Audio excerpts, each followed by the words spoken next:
Okay, let's dive in. We're tackling something today that's, well, it's not just weather, is it? You could argue it's the most important force shaping, everything in India life, the economy, even the national mood. The monsoon. Absolutely. It's completely central for, gosh, centuries? It's really set the rhythm for the entire subcontinent. And the material we've been digging through, it really helps unpack why it's so vital, Right. why everyone waits for it, and why it still manages to be so incredibly unpredictable. Exactly. We've pulled together insights on, well, everything from its huge economic footprint to the sometimes baffling science of trying to guess what it'll do next. Mm-hmm. Our aim here is to really pull out the key stuff, get a proper handle on this phenomenon, because we all know it's coming. It happens Yeah. every year, right? But it always, always finds a way to throw a curveball. And this year definitely started with one. And that's the fascinating part, isn't it? This kind of split personality. On one side, it's this ancient, essential heartbeat for the country, life-giving. But then it arrives with this, I don't know, this aura of beautiful chaos. It's crucial, totally indispensable, but it behaves like, well, you called it, A drama queen. a total drama queen, keeping hundreds of millions guessing. It's perfect because it affects so much, yet its mood over those, 3 or 4 months just dictates everything. For farmers, for city dwellers. For everyone. You see it in crop yields, inflation, just the general feeling in the country. You really can't escape it. And that was obvious right from the start this year, wasn't it? The timing. Right, let's get into that. The big arrival in 2025. It hit Kerala, down south, on May 24th. May 24th, Yeah. which is like a full week before the usual June 1st marker. And think about the context. India was just coming off this absolutely scorching summer, brutal heat. Oh, yeah. So that early rain felt like this huge wave of release sweeping across the country. You could almost feel it. You really could, like a collective exhale. Farmers looking at parched fields suddenly felt, real hope. People in cities like Delhi or Mumbai who'd been suffering in the heat. Well, they were suddenly reaching for umbrellas. Mm-hmm. Even the folks at the Reserve Bank of India, the RBI, they noted it, sounded quite optimistic, actually, talking about good harvest potential, maybe a boost to GDP. But, and this is the crucial but, that's Yeah. where the drama queen thing kicks back in. An early start feels good, Yeah. but it doesn't actually promise a good season overall. Doesn't guarantee anything. No, it's like Monsoon showed up early for the party. Great, glad you're here. But you still have no idea if it's going to behave itself or, trash the place. Good analogy. It just underlines that core unpredictability. Will it spread the rain evenly? Or will it be patchy, soaking some places and leaving others completely dry? Like that friend who says they'll visit, but, well, Never quite makes it everywhere. Yeah, Yeah. and that uncertainty, that's the real crux of the issue, especially when you look at what's riding on it. And agriculture is ground zero for that. it's the absolute linchpin. I mean, we're talking, 16% of India's GDP, which is significant. Yeah. But more importantly, it supports nearly half the population. The figure is 46.1%. Yeah. That's getting close to 500 million people whose livelihoods depend directly on how the farming season goes. And here's the real vulnerability, the bit that makes you realize it's such a gamble every year. Only about 55% of the farmland in India actually has irrigation. Only 55%. Yeah, it's about 71, 72 million hectares out of almost 140 million. The rest, that huge chunk, nearly half, Right. it's completely, utterly dependent on whether it rains enough, Yeah, on the monsoon's mood. exactly. When that much land is just waiting for the sky to open up, well, the line between a decent year and disaster is really thin. Mhm. Good, timely rains mean green fields, good harvests, money in pockets. Right. But if the rains are weak or patchy, it means crop failure, debt, real hardship. Yeah. The data we looked at was pretty stark, calling the sector highly vulnerable to weather variability. And we've seen that play out, haven't we, in recent memory? Take 2014 bad monsoon year. Something like 46% of districts across India felt the impact. Then 2015 was even worse. Nearly half the districts, 49%, had deficits. Wow. And you see it directly in the food numbers. National food grain production, it dropped from over 265 million tons down to under 253 million tons just Yeah. between those two seasons. That's a massive amount of food, and income just gone. It really highlights the resilience you need, doesn't it, for Indian farmers facing this year after year? Hmm? But you have to face facts.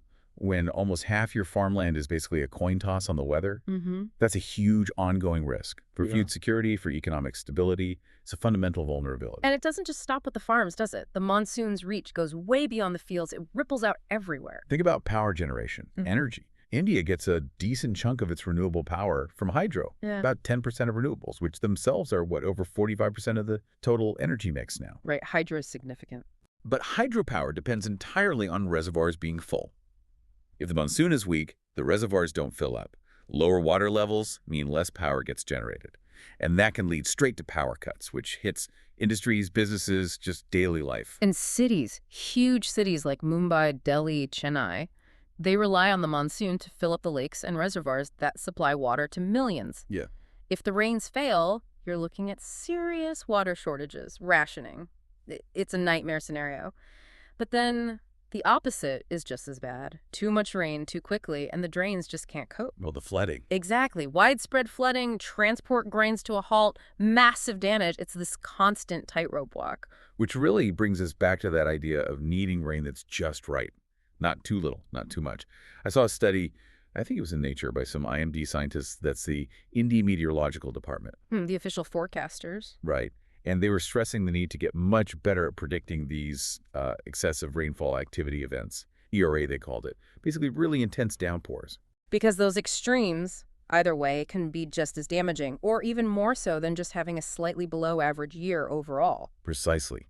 They can wipe out any benefits from the normal rain. And beyond the human stuff, think about the environment. The monsoon nourishes forests, replenishes groundwater, supports urban green spaces. Which are crucial for fighting smog and those killer heat waves in cities. Absolutely vital. So trying to predict this incredibly complex, vital, moody system, that brings us to the science bit. Yeah, how do we forecast this thing? Attempts have certainly changed over time. I remember hearing about the older models, back in the 90s maybe, using like 16 main factors or something. Yeah, the 16-parameter model compared to now. It feels like using a flip phone compared to a supercomputer. Exactly. Today, the IMD uses incredibly complex models, tons of data, running forecasts constantly, daily, weekly, monthly outlooks. And what this detailed analysis shows is that regional variation. Ah, yes, the playing favorites part. Right.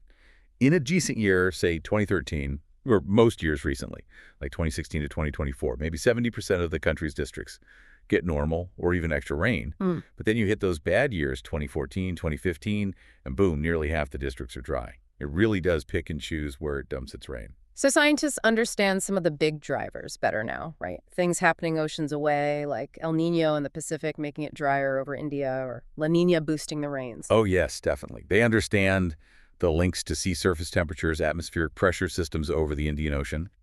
The big picture influences are clear, but translating that into exactly when and how much rain will fall over a specific district. Still feels a bit random to the person on the ground. It can, yeah. The models today are vastly better, no question. They incorporate so much more physics, more data. But are they foolproof? Absolutely not. Predicting the monsoon accurately across such a huge, diverse country, it's still like trying to guess, I don't know, the exact set list and encore choices for a notoriously unpredictable rock band. You have clues, but... There's always room for surprise. And those surprises have real economic consequences. Even with India pushing to be a manufacturing and services hub, the monsoon still casts a long shadow over the economy. A huge shadow. A good monsoon. That's not just relief for farmers. It means stable food prices, rice, wheat, veg, all the staples are more plentiful. Which keeps inflation down. Exactly. Which the RBI watches like a hawk.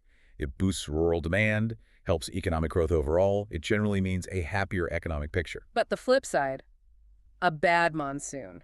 Crops fail, supplies tighten, and suddenly the price of basic things like onions or tomatoes can just shoot up. We've all seen that happen. Yeah. It hits household budgets hard, fuels inflation, puts a drag on the whole economy. And it really is tied into the national mood, isn't it? Good rains bring this sense of optimism, relief. You see it everywhere. Bad rains bring worry, stress, headlines full of crisis. It's a genuine national obsession. People talk about it constantly. From village tea shops to boardrooms. Yeah. And now, layering onto this already complex picture, we have climate change, the uninvited guest, making things even trickier. Right. That's the big looming factor now. How is climate change messing with this already unpredictable system? And the evidence suggests it's making it more erratic, more extreme. How so? Well, think about it. Rising global temperatures affect wind patterns. Melting glaciers in the Himalayas change river flows that interact with the monsoon system. The oceans are warming. It all feeds back. Leading to More intense heat waves before the monsoon, deeper droughts when the rains fail. But also, paradoxically, much heavier downpours when it does rain, bigger floods Yeah. that need to predict the excessive rainfall activity we mentioned. Hmm. That becomes even more critical in a warming world where the atmosphere holds more moisture, potentially leading to more intense bursts of rain. You see it in the cities too, right? The heat gets worse, the green spaces that could help are shrinking, makes them more vulnerable to both the dry spells and the sudden floods. And that core vulnerability that nearly half of farmland totally dependent on rain that could seriously threaten India's development goals if the monsoon becomes fundamentally less reliable. How do you guarantee food security with that level of uncertainty potentially increasing? Especially when you factor in the population growth.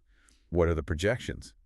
The UN thinks India could hit around 1.68 billion people by 2027. 168 crores? Yeah, it's huge. Feeding, housing, powering that many people is a monumental challenge anyway. Doing it with a potentially more volatile monsoon, that just raises the stakes incredibly high. So, this enormous challenge, what's actually being done? Are we trying to master the monsoon or just cope? Well, mastery might be too strong a word. Adaptation is probably more realistic. Yeah. But there are definite efforts. The IMD, for instance, is constantly working on improving its forecasts, developing better warning systems, especially for those extreme events. They're really on the front lines of the science. And the government keeps pushing irrigation projects. Which is vital. Every extra hectare irrigated is one less hectare gambling on the rain. But, like we said, we're only at 55%. Getting significantly beyond that requires enormous investment, overcoming lots of hurdles. It's a long-term game. There's also the big push towards renewables, solar, wind. Absolutely crucial for climate mitigation, reducing fossil fuel dependence. But let's be clear, solar panels don't fill reservoirs. Right. So the monsoon's role in hydropower, providing that essential baseline power, especially when reservoirs are full, remains critical. Energy security is still tied to rainfall patterns. And in cities, efforts to improve drainage, rainwater harvesting. Yes, definitely happening. But the scale of the problem in many big cities, clogged drains, so much concrete preventing water absorption, just the sheer volume of water during intense spells. It often feels like they're fighting a losing battle, or at least struggling to keep up. So looking ahead, if India's going to navigate this, what are the priorities? What needs to happen? It feels like a few big things stand out. One, a massive sustained push on irrigation. Really get that 55% figure moving upwards significantly. Okay. Two, serious upgrades to urban infrastructure. Not just better drains for floods, but also better systems for capturing and storing water to handle droughts. Thinking about both extremes. Right, resilience to both. And three, really doubling down on the science. More climate research specifically on the monsoon's future, better prediction models, getting more accurate forecasts down to the local level. If we can track asteroids, surely we can get better at predicting rain over Bangalore next week. It seems achievable, doesn't it? And there's maybe an opportunity here, too. How do you mean? Well, climate change is a global problem. The kind of challenges India faces with monsoon variability, managing water, food security under stress, other countries are facing similar issues, or will be. That's true. So could India become a leader here, developing, testing, and maybe even exporting solutions? Flood-resistant crops, clever water management for cities, drought-proofing techniques. Turning a vulnerability into expertise. Potentially. Instead of just being on the receiving end of climate finance discussions like at COP29 and places like that, maybe India could be selling the solutions, flipping the script a bit. It's an interesting thought. So ultimately, the monsoon remains this indispensable frenemy. Powerful, life-giving, but incredibly capricious. That sums it up pretty well. It's vital, unpredictable, increasingly stressed by climate change, and we're constantly trying to figure out how to live with it. We've covered its huge role, the prediction challenges, the economic stakes, the climate angle, and the adaptation efforts. So Semi, the final thought for you listening is this. Given how deeply tied India is to the monsoon, its farms, its economy, its very culture, can the country truly master this chaos? Or is the real path forward finding smarter, more innovative ways to simply adapt to its rhythm, however unpredictable that rhythm becomes? And what does that whole challenge mean for India as it continues to rise on the world stage? Something to definitely chew on.